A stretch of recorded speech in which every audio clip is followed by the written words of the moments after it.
Hey, what's up, everybody? Woo!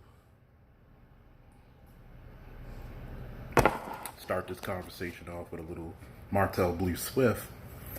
We're about to get into things. This is going to be the final chapter on my response video to Black Men Want Everything, but Haven't Built Anything by Cynthia G. Just to put it out there, it's not going at her, it's just an intellectual thought process of my take on the situation. Here's a two-part thing that I'm going to say. What have black men built? It's called America, number one.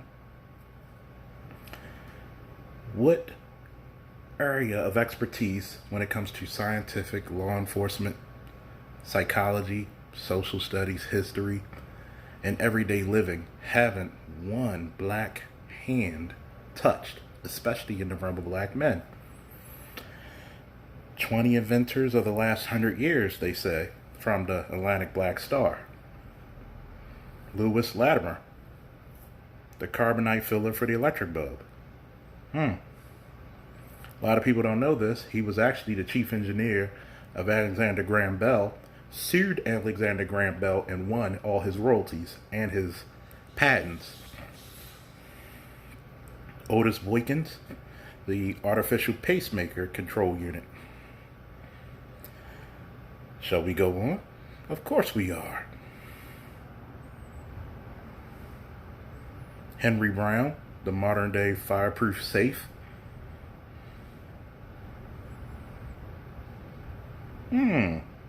Granville T. Woods, the telegraph. Interesting. Things that changed the course of history, of course. Gerald A. Larson. If you all are fans of your PlayStation 4s, Xbox Ones, this man actually invented not only the arcade machine, which you play video games, but also the modern home video gaming console. If it was for him, you would not have all these gaming consoles by Microsoft and Sony.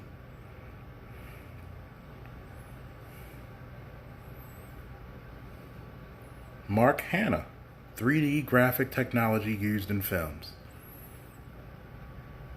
Marvel, anybody? Special effects, anyone? Garrett Morgan invented the modern day gas mask that anybody who's of military personnel, fire departments, police departments, everywhere owes him a debt of gratitude and their lives.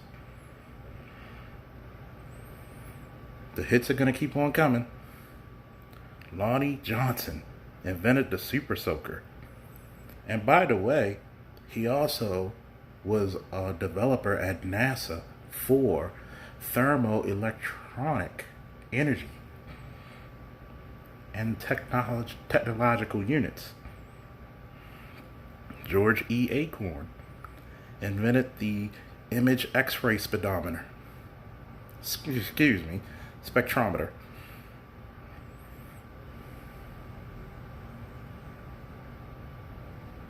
Percy L. Julian invented a new process of synthetics.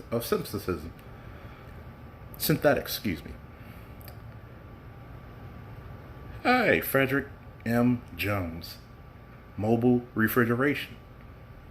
Has that not changed the course of history in America and around the world? Don't worry, folks, there's more. George R. Cartridge invented the ultralight camera spectrograph.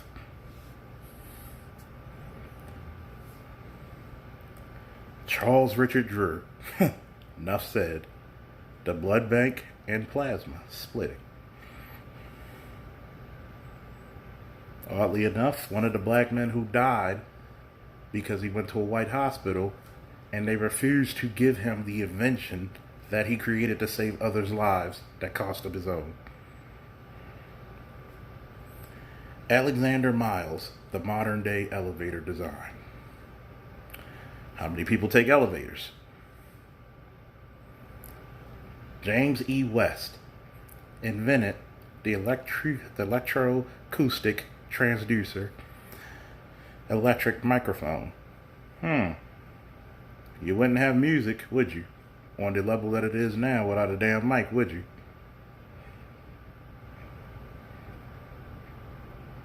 Arthur Zhang, the cardiopath. So you can actually look at on an electrical pad and see someone's cardio scans. Interesting.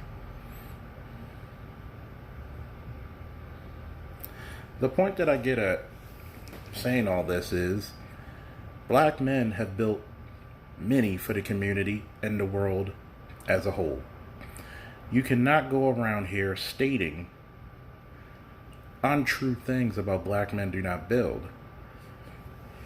It's the fact that we need to actually say the real stuff, called black men are not appreciated. Black men have always been building infrastructure for the world at whole. We have fought wars so our children and our women and our future generations would not have to see the evils that those great men have seen. Hell, ask many of the still living World War II veterans how many of the Jewish fellows and ladies have a debt of gratitude to their lives. They even call us the liberators. There has not been one war where a black man has not fought. If it wasn't for the valor, the honor, and the sheer bravery of those black men, we would not have civil rights to begin with. I mean, the military was the first to be integrated, I believe, in 1947 by Eisenhower. Here's the second part of my statement. Why should black men build for their women if they're underappreciated, if they're disrespected? Be careful what you wish for because you might get it. You should always love and respect your men because they are your first and your last line of defense against racism, prejudice, and foolery. They are the shields that protect you against the arrows of injustice. They are the challengers of environment and the builders of civilization. We cannot go ahead and say untrue things about our men and expect our men to build for us through shame and ridicule. As I said in my prior video before, you can either make that black man feel like Superman, or you can make him feel like you're his kryptonite. Instead of criticizing your men, you must appreciate them. You must appreciate them as the superhero who went through all the racism, all the systemic, institutionalized prejudice, and still managed to climb out of that gaping, bottomless pit of despair and rise and held a planet on its shoulders while their women and their children benefit ultimately. So what has black men built? Black men have built a history of greatness. A history of overachievements. Not bad for somebody who came from the yoke of slaves to reclaim their kingship that they had long ago in the mother country. Continent. I will end this part to say, ask not what your black man could do for you, ask what you can do for that black man, so your community, your society, and your children and your descendants later on down the line will greatly benefit. Like, share, subscribe. Woo! And cheers.